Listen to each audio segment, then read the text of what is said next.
Hello guys, and welcome to another tutorial video. In this short tutorial video, I'll be showing you how to add Lion token in Trust Wallet. Your first step would be to open up your browser, log on to coinmarketcap.com. The link is in the description of the video. Alright, so on CoinMarketCap, simply scroll through till you find its contracts.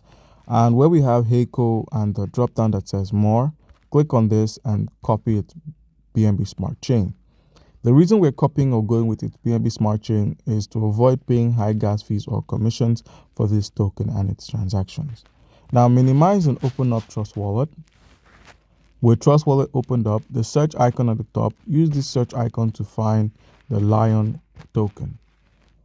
If you can't find the Lion token via the search, the icon at the top right, click on this icon. Where we have manage crypto, the plus icon, click on plus, and then where it says import crypto. So under the network option for importing crypto tokens, click on Ethereum, scroll through and select its BNB Smart Chain, paste its checked address, click on import, and boom, we successfully imported the token to our wallet. So guys, this is how you can easily go about this.